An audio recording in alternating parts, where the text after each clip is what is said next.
नमस्कार दोस्तों, डेट है आज की 6 अक्टूबर 2022 और बहुत बहुत स्वागत है आपका एडिटोरियल डिस्कशन में। टोटल देखो 4 इश्यूज आज हम डिस्कस करेंगे, 3 हिंदू के और 1 इंडियन एक्सप्रेस का। हम देखो मिला के हमेशा आर्टिकल्स डिस्कस करते हैं ताकि हमारा इश्यूज छूटे ना। तो इसी वजह से बाद में जब आप मंथली मैगजीन्स पढ़ते हो ना किसी भी इंस्टीट्यूट की, तो उसमें आपको ज़्यादा आर्टिकल्स मिलेंगे, क्योंकि उनमें मैगजीन्स में आर्टिकल्स मुश्किल से होते हैं मेंस वाले 30-40, बट डेली हम 3-4 आर्टिकल्स डिस्कस करें, संडे की छुट्टी अगर मान भी लें तो भी हमारे आर्टिकल्स की संख्या काफ़ी ज़्यादा हो जाती है। खैर, डिस्कशन कौन कौन से आर्टिकल्स डिस्कस करते हैं देख लेते हैं। सबसे पहले तो इंटरेस्टिंग आर्टिकल है बहुत ज़्यादा बायोलॉजी का, जिसको हम बिल्कुल आसान शब्दों में डिस्कस करेंगे ताकि आपको आसानी से समझ में आ जाए। आमतौर पे ये बायोलॉजी के आर्टिकल्स कई लोगों को बोरिंग लगते हैं, लेकिन आज आपको बोरिंग नहीं लगेगा। 2022 में मेडिसिन के लिए नोबेल प्राइज मिला है, क्यों मिला है, उन्होंने ऐसा क्या किया, उनकी रिसर्च क्या है, डिस्कस करेंगे आसान वर्ड्स में।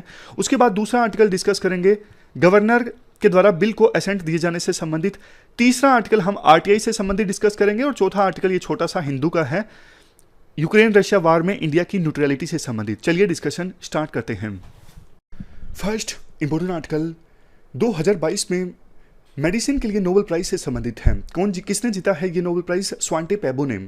क्या किया उन्होंने कि उन्होंने ये नोबेल प्राइज जीता मेडिसिन के लिए, डिस्कस करेंगे इस आर्टिकल में। आप जीएस पेपर 3 के इस टॉपिक से आर्टिकल को रिलेट कर सकते हो। देखो, आप एक लेमन टर्म्स में एग्जांपल समझिए, टेक्निकल टर्म्स पर ध्यान मत दीजिएगा, सिर्फ एग्जांपल समझने की कोशिश कीजिएगा। लियोपर्ड, टाइगर, जैगुआर, लायन, ये सब आपस में रिश्तेदार हैं, यानी रिलेटिव हैं। इनकी कॉमन पेरेंट स्पीसीज हैं पैंथरा। उसी प्रकार से क्या आपने कभी एक चीज पे नोटिस किया है, ध्यान दिया है, ह्यूमन बींग्स की भी क्या रिलेटिव स्पीसीज हैं? जी हाँ, बिल्कुल हैं, लेकिन देखो वो लुप्त हो गई, एक्सटिंक्ट हो गई। पहले हुआ करती थी लेकिन अब वो एक्सटिंक्ट हो चुकी हैं। अगर मान लीजिए भगवान ना करे आगे जाके टाइगर्स लुप्त हो जाएं, तो हम रिसर्च किया करेंगे कि जैगुआर की एक रिलेटिव स्पीसीज हुआ करती थी टाइगर। उसी प्रकार से ह्यूमन बींग्स के रिलेटिव्स अब लुप्त हो चुके हैं, अब वो एग्जिस्ट नहीं करते लेकिन पहले एग्जिस्ट किया करते थे।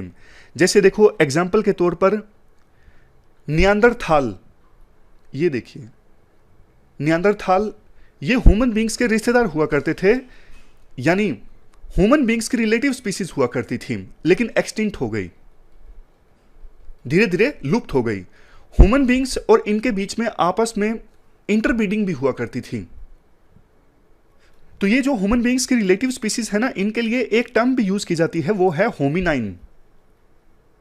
मतलब जिनका लीनियज है, ऐसी स्पीसीज जो अब लुप्त हो चुकी हैं, क्योंकि सारी लुप्त ही हो गई हैं जो ह्यूमन बींग्स की रिलेटिव स्पीसीज हैं, सिर्फ ह्यूमन बींग्स बचे हैं, यानी होम्योसेपियंस बचे हैं। तो ऐसी स्पीसीज जिनका लीनियज, जिनकी एंसेस्ट्री सेम है जो ह्यूमन बींग्स की एंसेस्ट्री है, मतलब ह्यूमन बींग्स और ये जो ह्यूमन बींग्स की जो रिलेटिव स्पीसीज हैं नियांदरथाल्स, इनका लीनियज सेम है, तो इनके लिए ना टर्म इस्तेमाल किया जाता है होमिनाइन।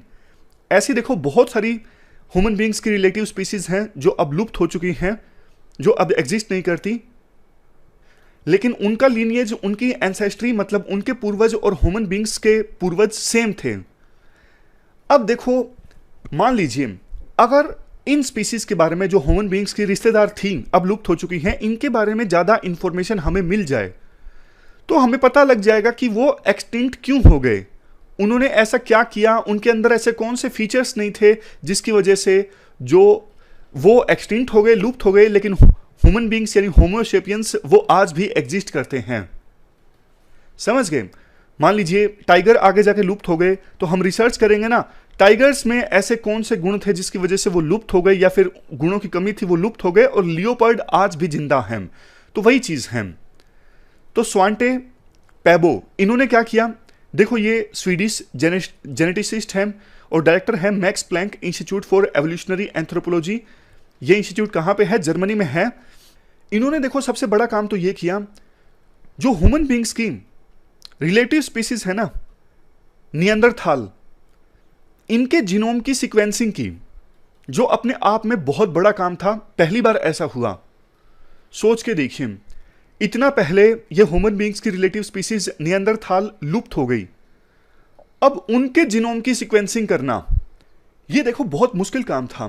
मान लीजिए नियंदरथाल जो स्पीसीज लुप्त हो गई है, ह्यूमन बींग्स के रिश्तेदार थी, उनका कोई अवशेष मिल भी गया पुराना, एग्जाम्पल के तौर पर मानिए 40,000 साल पुराना मान लीजिए कोई अवशेष मिल गया, रिमेन्स मिल गया, कोई हड्डी वगैरह मिल गई इनकी, लेकिन अब देखो जो अवशेष मिला है पुराना, रिमेन्स मिला है, अब देखो वो कंटामिनेट हो चुका होगा, माइक्रो ऑर्गेनिजम्स जैसे बैक्टीरिया इत्यादि ने उसको कंटेमिनेट किया होगा, ह्यूमन बींग्स ने उनको कंटेमिनेट किया होगा, तो उनका डीएनए तो चेंज हो गया होगा ना। मतलब जो अवशेष मिले हैं उसमें डिनोम की डीएनए की सीक्वेंसिंग ठीक से नहीं हो सकेगी, ऐसा कुछ साइंटिस्ट पहले मानते थे।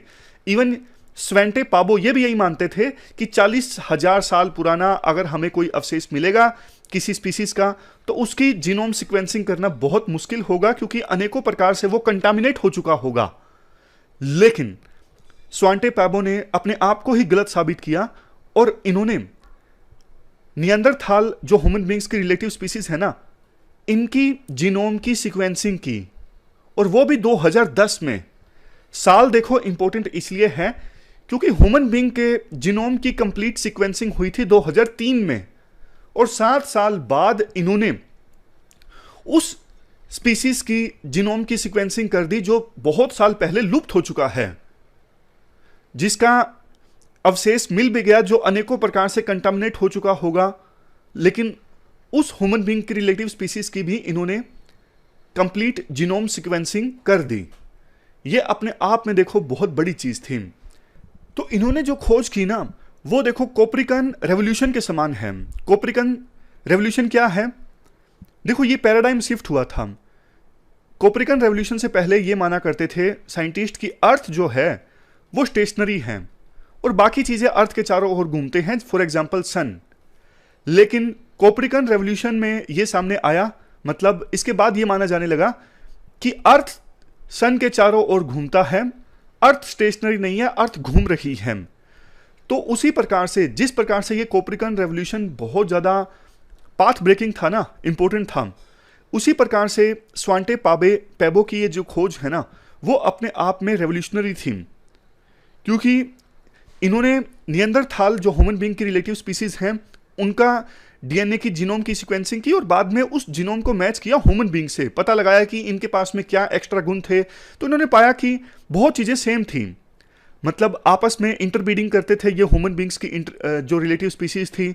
और ये भी पाया गया कि आज के समय में यूरोप में, एशिया में जो ह्यूमन बींग्स रहते हैं ना, यानी हम सब लोग, तो हम में 1 से लेकर 4% के बीच में नियंदरथाल डीएनए देखने को मिलता है। यानी वो ह्यूमन बींग्स की रिलेटिव स्पीसीज नियंदरथाल जो अब लुप्त हो चुकी हैं, इनका 1 से 4% डीएनए हम सब में देखने को मिलता है, क्योंकि उस समय आपस में इनकी इंटरब्रीडिंग हुआ करती थी।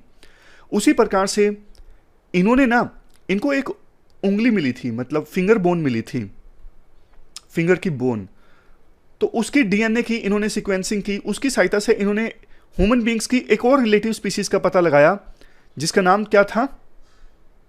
जिनका नाम था डेनिसोवा। मैं फिर से बोलता हूं, नियंदरथाल तो देखो ह्यूमन बींग्स की एक रिलेटिव स्पीसीज है, एक दूसरा रिश्तेदार भी है डेनिसोवा। ऐसे अनेकों रिश्तेदार होंगे, लेकिन डेनिसोवा ये भी बहुत पहले लुप्त हो चुके हैं। 40,000 साल पुराना एक फिंगर बोन मिला था, जिस पर रिसर्च की गई इनके द्वारा, डीएनए को स्टडी किया गया, उसके आधार पर इन्होंने बताया ये भी होमिनाइन है, यानी ह्यूमन बींग्स की रिलेटिव स्पीसीज हैं। तो ये थोड़ी थोड़ी रिसर्च है जिसके बेस पे इनको मेडिसिन के लिए नोबेल प्राइज मिला है। ये जो डेनिसोवा की हमने बात की ना, ये भी ह्यूमन बींग्स की रिलेटिव स्पीसीज है, नियंदरथाल की तरह। ये भी ह्यूमन बींग्स के साथ आपस में इंटरब्रीड करते थे। और साउथ ईस्ट एशिया में जो ह्यूमन बींग्स रहते हैं ना, अभी के समय में जो लोग रहते हैं, उनमें भी जो डीएनए है ना, उसमें से 6% डीएनए देखो ऐसा है जो डेनिसोवरन एंसेस्ट्री से मिलता जुलता है। यानी ये जो ह्यूमन बींग्स की रिलेटिव स्पीसीज है ना, डेनिसोवरन, इनसे मिलता जुलता है। तो कैसे हम इवोल्व होते हैं, उससे संबंधित बहुत सारे क्वेश्चंस एड्रेस होते हैं। इनकी जो रिसर्च है पाथ ब्रेकिंग है, तभी तो देखो इनको अकेले को नोबेल प्राइज मिला है। आमतौर पे देखो नोबेल प्राइज जो मिलता है ना, 2-3 साइंटिस्ट को मिला के मिलता है, 3 साइंटिस्ट मिला के मिलता है, 2 साइंटिस्ट कई बार मिला के मिलता है, लेकिन इनको अकेले को मिलता है। तो सोच के देखिए इनकी रिसर्च अपने आप में कितनी ज़्यादा इंपॉर्टेंट थी। ये पूरा आर्टिकल हमने डिस्कस किया। चलते हैं आगे। इसके बाद नेक्स्ट आर्टिकल गवर्नर के द्वारा बिल को असेंट दिए जाने से संबंधित है। आप जीएस पेपर सेकंड के इस टॉपिक से आर्टिकल को रिलेट कर सकते हो। पीडीटी आचार्य के द्वारा ये आर्टिकल लिखा गया है। ये पहले लोकसभा में काम करते थे सेक्रेटरी के पद पर, अब तो रिटायर हो चुके हैं। देखो, शुरुआत में राइटर के द्वारा बेसिक इन्फॉर्मेशन दी जाती है कि स्टेट असेंबली में कोई बिल जब पास होता है ना, तो एकदम से कानून नहीं बनता। पहले गवर्नर अपनी असेंट देते हैं, तब स्टेट असेंबली से पास हुआ बिल कानून बनता है। संविधान के आर्टिकल 200 में बताया हुआ है कि जब कोई बिल स्टेट असेंबली से पास होके या फिर लेजिस्लेटिव काउंसिल भी है तो दोनों से पास होके गवर्नर के पास आता है, तो गवर्नर के पास क्या ऑप्शंस होते हैं। देखो, गवर्नर के पास सबसे पहला तो ऑप्शन यही होता है कि वो उस बिल को अपनी एसेंट दे दें। अगर यहां पे बात खत्म हो जाती तो आज का आर्टिकल आता ही नहीं मानते हो ना। दूसरा ऑप्शन उनके पास में ये होता है कि वो बिल को वापस लौटा दे रिकंसीडर करने के लिए लेजिस्लेटिव असेंबली को, लेकिन लेजिस्लेटिव असेंबली फिर से बिल गवर्नर के पास भेज देती है, तो गवर्नर को फिर अपनी एसेंट देनी होगी, फिर उनके पास कोई चारा नहीं है। तीसरा ऑप्शन उनके पास ये है कि वो प्रेसिडेंट के पास रेफर कर दें बिल को। लेकिन देखो, उसी बिल को प्रेसिडेंट के पास रेफर किया जा सकता है जिसमें हाईकोर्ट्स की पावर को कम किया गया हो। लेकिन देखो, पिछले कुछ समय में वेरियस कोर्ट्स ने जजमेंट्स दी हैं इस मामले में। अब गवर्नर जो बिल प्रेसिडेंट के पास भेजते हैं ना, थोड़ा स्कोप पहले से इंक्रीज हो गया है। हालांकि संविधान में तो इतना ही बोला गया था कि वो बिल जिसमें हाईकोर्ट्स की पावर को कम किया गया है, सिर्फ वही बिल गवर्नर के द्वारा प्रेसिडेंट को रेफर किए जा सकते हैं। लेकिन आर्टिकल में कहा जाता है वेरियस कोर्ट्स के जजमेंट में अब इसका स्कोप इंक्रीज हो गया है। तो ये तीसरा ऑप्शन होता है गवर्नर के पास। पहला ऑप्शन बिल को असेंट दे दो, दूसरा रिकंसीडर करने के लिए असेंबली के पास लौटा दो, असेंबली फिर से अडॉप्ट कर लेती है तो गवर्नर को असेंट देना पड़ता है, चौथा प्रेसिडेंट के पास रेफर करना, और पांचवा सबसे लास्ट में जाहिर तौर पर विदहोल्ड द असेंट, यानी असेंट देने से मना करना। आमतौर पर गवर्नर ऐसा नहीं करते हैं क्योंकि ये एक्सट्रीमली अनपॉपुलर एक्शन होता है, क्योंकि लेजिस्लेटिव असेंबली में जो रिप्रेजेंटेटिव होते हैं उनको जनता ने चुना होता है, जबकि गवर्नर डायरेक्टली इलेक्टेड नहीं होते। बट अभी देखो, कुछ ऐसा हो रहा है जो संविधान के प्रिंसिपल्स के अगेंस्ट है। जैसे तमिलनाडु के गवर्नर के पास एक बिल आया था नीट से संबंधित, national eligibility cum entrance test. उन्होंने काफी दिनों तक ये इस बिल पे कोई फैसला लिया ही नहीं। ये भी देखो, एक बहुत जबरदस्त गवर्नर के पास पावर है, हमारे संविधान में कह सकते हो कमी है। संविधान में ना साफ तौर पे नहीं बोला गया है कि कितने दिनों तक गवर्नर को बिल पे फैसला लेना है। तो कई बार ना गवर्नर महीनों महीनों तक बिल पे फैसला लेते ही नहीं है। सरकार गिर जाती है, फिर अगली सरकार आ जाती है, लेकिन गवर्नर फैसला नहीं लेते उस बिल पर। तो हम इस पर्टिकुलर बिल के बारे में बात कर रहे थे, नीट से संबंधित। तमिलनाडु की लेजिस्लेटिव असेंबली ने नीट से एग्जाम्पशन मांगा। नीट का एग्जाम अभी आपको पता है कंडक्ट होता है एमबीबीएस की सीट्स फिल करने के लिए। तमिलनाडु की सरकार ने कहा कि हमें इससे एग्जाम्पशन चाहिए, हम अपने आप से हमारी मेडिकल सीट्स फिल कर देंगे। गवर्नर ने पहले बिल पर फैसला नहीं लिया काफ़ी समय तक, बाद में बिल को भेज दिया प्रेसिडेंट के पास, ये कहते हुए कि कॉन्करेंट लिस्ट में आता है। केरला का एग्जाम्पल ये है, केरला के गवर्नर ने साफ तौर पर पब्लिक में बोल दिया कि वो लोकायुक्त अमेंडमेंट बिल और केरला यूनिवर्सिटी अमेंडमेंट बिल को असेंट नहीं देंगे। तो देखो, ये संविधान की वैल्यूज के अगेंस्ट है। किसी भी मॉडर्न डेमोक्रेसी में राइटर के अनुसार ऐसा नहीं होता है कि गवर्नर जिनको डायरेक्टली इलेक्ट नहीं किया गया है वो लेजिस्लेटिव असेंबली से पास हुए बिल को अपनी असेंट ना दें। जैसे यूके का एग्जांपल दिया जाता है। यूके में अभी आपको पता है कॉन्स्टिट्यूशनल मोनार्की है, क्वीन की डेथ हो गई, अब प्रिंस चार्ल्स किंग बन चुके हैं। तो वो उनके मतलब लिखा तो गया है, उनका संविधान रिटर्न नहीं है यूके का, लेकिन किसी न किसी एक्ट में ये बोला तो गया है किंग चाहे तो अपनी एसेंट ना दें। लेकिन आज तक ऐसा कभी भी नहीं हुआ है, उनके पास कोई रियल वीटो पावर नहीं है कि वो अपनी पास हुए बिल को अपनी एसेंट ना दें। तो नाम का प्रोविजन था, वो डेड लेटर है। उसी प्रकार से यूएस में प्रेसिडेंट चाहे तो हाउस को बिल वापस लौटा सकते हैं, एसेंट देने से मना कर सकते हैं। लेकिन हाउस देखो, जब 2/3 मेजोरिटी के साथ फिर से बिल भेजता है यूएस के प्रेसिडेंट के पास, तो उनके पास कोई चारा नहीं है, उनको बिल पास, उनको अपनी एसेंट देनी ही पड़ती है। लेकिन हमारे देश के संविधान में ऐसा कोई प्रोविजन नहीं दिया गया है। अब क्वेश्चन ये उठता है, क्या स्टेट जो है, यानी स्टेट गवर्नमेंट, अभी केरला की सरकार, तमिलनाडु की सरकार, क्या ये कोर्ट में जा सकती हैं ये बोलते हुए कि देखो इन्होंने अपनी एसेंट नहीं दी। देखो वैसे आर्टिकल 361 में ये लिखा हुआ है कि कोर्ट जो है वो गवर्नर और प्रेसिडेंट के खिलाफ प्रोसीडिंग्स नहीं चला सकती। मतलब किस प्रकार से गवर्नर और प्रेसिडेंट ने अपनी पावर्स का इस्तेमाल किया है, इस इशू पर कोर्ट्स जो है वो प्रोसीडिंग नहीं चला सकती कि आपने ऐसा डिसीजन क्यों लिया। लेकिन देखो अब चूंकि इतना बड़ा डिसीजन गवर्नर लेते हैं, पावर को विदहोल्ड करते हैं, तो फिर कम से कम उन्हें रीजन तो बताने पड़ेंगे ना, किस रीजन के हिसाब से उन्होंने ऐसा किया है। जब देखो वो रीजन बताएंगे तो उस रीजन को परखा जा सकता है जुडिशरी के द्वारा कि जो रीजन है वो मेलाफाइड है, बैड इंटेंशंस में लिया गया है वो डिसीजन। तो judiciary for example supreme court उस डिसीजन को नलिफाई कर सकती है, उस डिसीजन को स्ट्राइक डाउन कर सकती है जुडिशरी। मैं फिर से बोलता हूं, देखो वैसे तो संविधान के आर्टिकल 361 में यह बोला गया है कि गवर्नर और प्रेसिडेंट ने जिस प्रकार से अपनी पावर्स का इस्तेमाल किया है, इसके लिए उनके खिलाफ कोर्ट में प्रोसीडिंग स्टार्ट नहीं की जा सकती। लेकिन देखो जब गवर्नर मान लीजिए एसेंट देने से मना कर देते हैं, तो इतना बड़ा डिसीजन है, कंट्रोवर्शियल है, इसके लिए उन्हें कुछ तो लॉजिक देना होगा ना। उन्होंने एसेंट क्यों नहीं दी? अपनी विम्स एंड फैंसीज के हिसाब से तो वो काम कर नहीं सकते। तो उस कारण को, उस रीजन को कोर्ट में चैलेंज किया जा सकता है।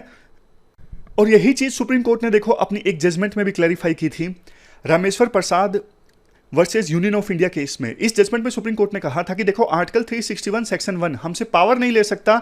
बेशक आर्टिकल में यह लिखा गया हुआ है कि गवर्नर और प्रेसिडेंट जिस हिसाब से अपनी पावर का इस्तेमाल करते हैं, उनके खिलाफ कोर्ट में प्रोसीडिंग स्टार्ट नहीं की जा सकती। लेकिन जो वो रीजन देते हैं कि इस आधार पे हमने रीजन दिया, उसकी वैलिडिटी को हम एग्जामिन कर सकते हैं। क्या वो डिसीजन मॉडिफाइड इंटेंशंस के साथ लिया गया है, बैड फेथ में लिया गया है, उसको हम एग्जामिन कर सकते हैं।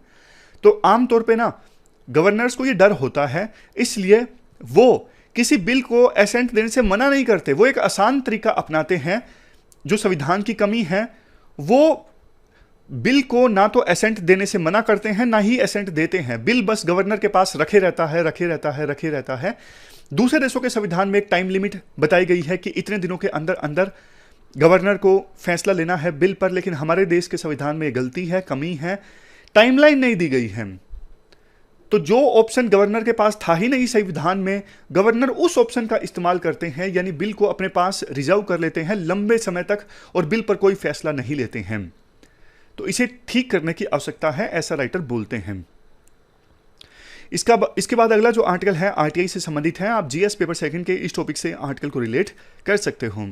देखो थॉमस जेफरसन ने ना एक बार बोला था कि डेमोक्रेसी में इंफॉर्मेशन ना करेंसी के समान है।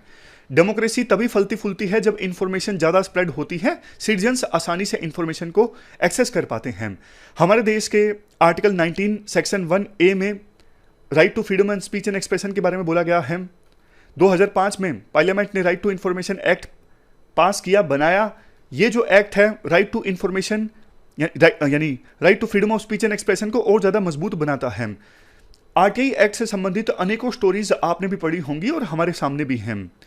देखो आरटीआई है क्या, वैसे तो आपको पता ही होगा, अभी तक आप सब लोग मैच्योर लोग हो, लेकिन बेसिक्स में आपको बता देता हूं क्योंकि ये हमारे जीएस पेपर 2 में भी आता है, 4 में भी आता है। आरटीआई एक्ट सिटीजन्स को इंपावर करता है कि वो यूनियन और स्टेट पब्लिक अथॉरिटीज से क्वेश्चंस पूछ सकते हैं, इंफॉर्मेशन मांग सकते हैं।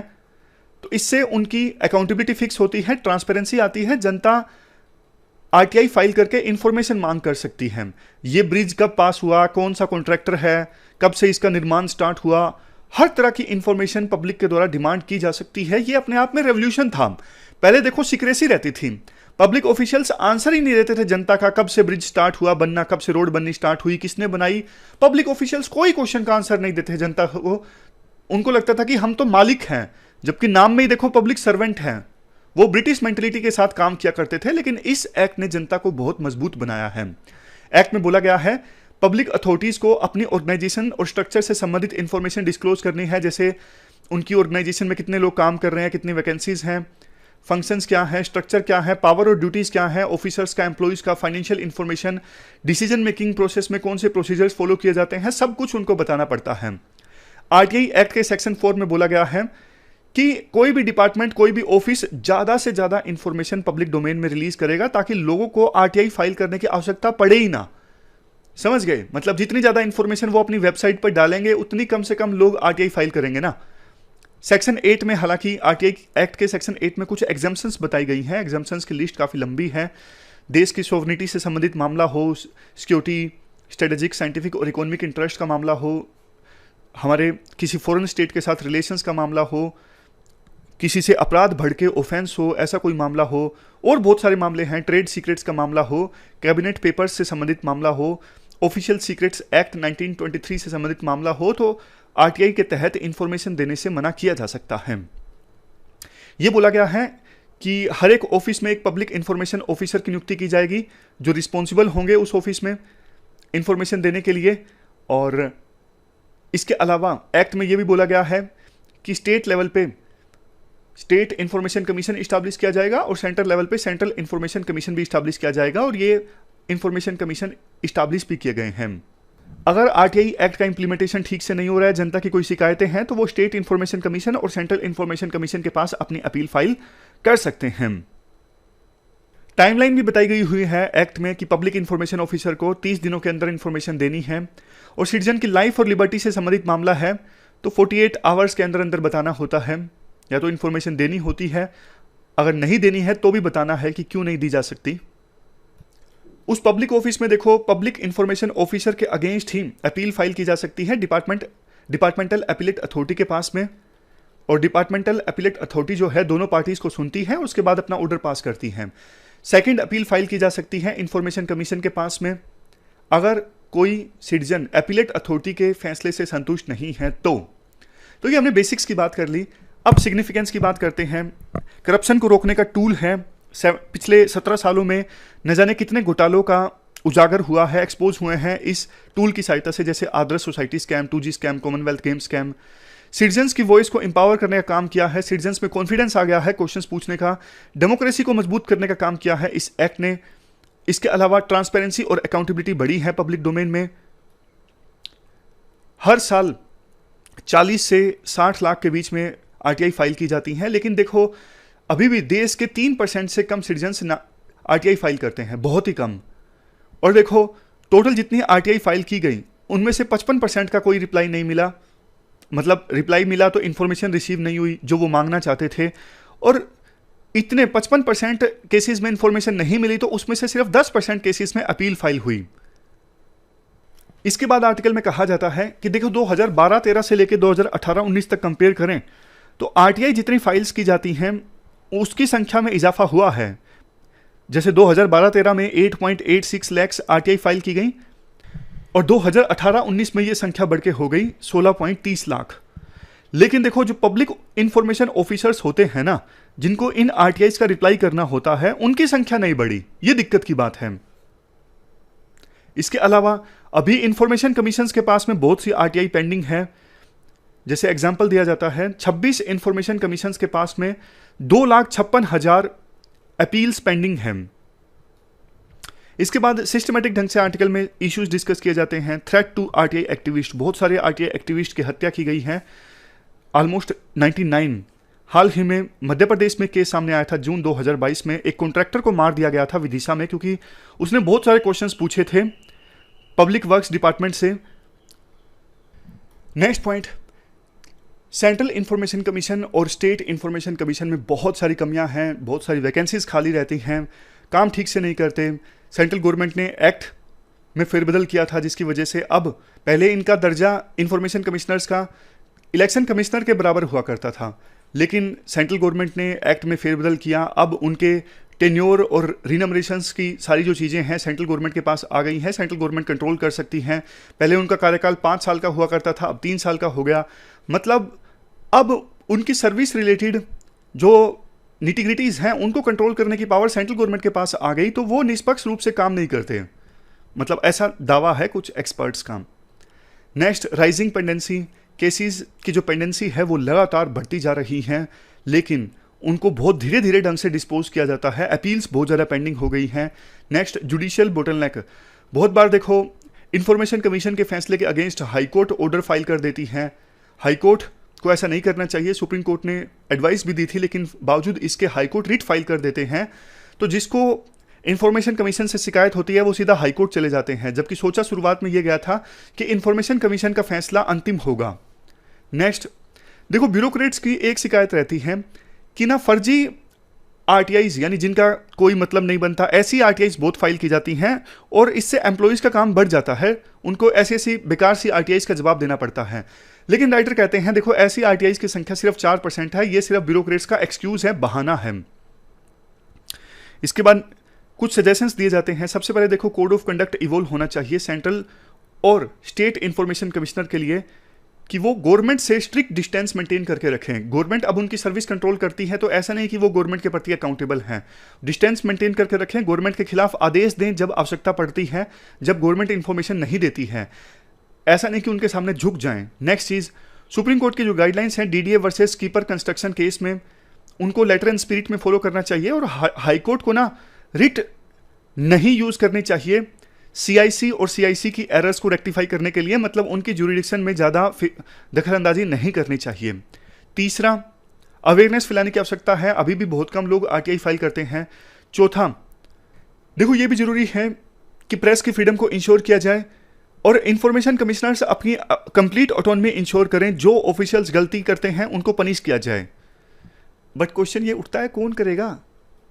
राइटर एक तरफ आर्टिकल सरकार के खिलाफ लिख रहे हैं, सरकार तो पनिश करेगी नहीं उनको। खैर, पांचवा, लोकल लैंग्वेज में भी आरटीआई फाइल करने का ऑप्शन अवेलेबल होना चाहिए क्योंकि हमारे देश बहुत ज़्यादा डाइवर्स हैं। छठा, स्कूलों से ही, स्कूल लेवल से ही आरटीआई का ऑप्शन स्टूडेंट्स को पता होना चाहिए, इसके बारे में अवेयरनेस होनी चाहिए ताकि बड़े हो गए जब वो आरटीआई फाइल करना चाहें तो कर सकें। लास्ट में वही बात हम याद कर सकते हैं जो थॉमस जेफरसन ने बोली थी कि डेमोक्रेसी में इंफॉर्मेशन एक करेंसी है और उस करेंसी को, मतलब करेंसी की वैल्यू को इंक्रीज करने का काम करता है आरटीआई।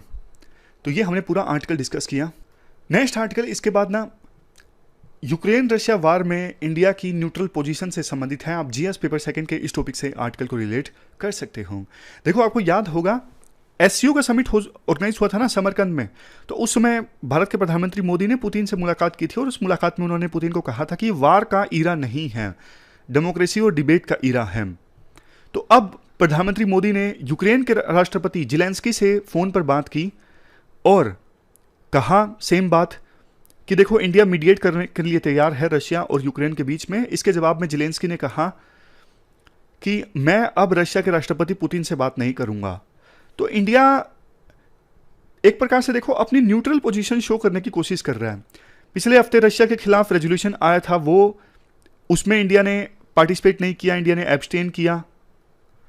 पुतिन से मुलाकात की, बोला पुतिन को वार का इरादा नहीं है। अब जेलेंस्की से बात की, कई सारे ऐसे कंसर्न्स पर प्रधानमंत्री मोदी ने चिंता जताई, जैसे न्यूक्लियर सेफ्टी है, जेप्रोजिया प्लांट है, वहां पे न्यूक्लियर पावर प्लांट है, उसकी सेफ्टी को लेकर काफी कंसर्न्स उठ रहे हैं। तो इस पर प्रधानमंत्री मोदी ने चिंता जाहिर की।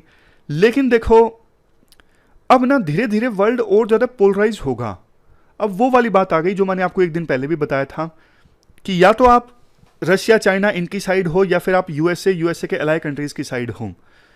बीच की पोजीशन पर रहना जो कि इंडिया अभी फिलहाल अच्छे से मेंटेन कर रहा है, क्योंकि देखो इंडिया उन देशों में शामिल है आज के समय में, अगर मीडिएशन का चांस आता है तो अच्छे से मीडिएट इंडिया करवा सकता है। इंडिया अपने आप को एसेट भी कर रहा है। अभी पिछले कुछ दिनों में हमने देखा जो हमारे फॉरेन मिनिस्टर हैं एस जयशंकर की स्टेटमेंट्स वो वाकई में काफ़ी ज़्यादा अच्छी रही हैं, एग्रेसिव रही हैं, जो ऐसा लगता है कि जैसे शुरुआत में आज़ादी के बाद इंडिया अपने आप को डेवलपिंग कंट्रीज़ का लीडर साबित कर रहा था ना, वैसे ही मोड में, वैसे ही फॉर्म में इंडिया फिर से आ गया है। लेकिन देखो कुछ कंसर्न्स भी हैं, जैसे रशिया पर आरोप लगते हैं रशिया ने बहुत ज़्यादा सिविलियंस को मारा है, सिविलियन इंफ्रास्ट्रक्चर को नुकसान पहुंचाया है, उसके खिलाफ रेजोल्यूशन आया, उसमें भी इंडिया ने एब्सटेन किया। तो कई बार इंडिया की पोजीशन काफ़ी हार्ड होगी और इंडिया को डिसीजन लेना पड़ेगा। तो उस समय केस बाय केस बेसिस पे इंडिया डिसीजन ले सकता है, बजाय इसके कि कंप्लीटली न्यूट्रल रहना। तो ये तो डिबेट है। कुछ एक्सपर्ट्स बोलेंगे नहीं हमें कंप्लीटली न्यूट्रल रहना है, कुछ बोलेंगे नहीं केस बाय केस बेसिस पे फैसला लीजिए। जैसे नेहरू की ये सोच हुआ करती थी कि न्याम का मतलब ये है आप केस बाय केस बेसिस पे फैसला लीजिए, ना कि बिल्कुल न्यूट्रल रहें। तो ये पूरा आर्टिकल जो बहुत छोटा सा है, कुछ पॉइंट्स जो निकल के आते हैं वो हमने डिस्कस किए। आज के इस डिस्कशन में इतना ही है। Thank you very much for discussion.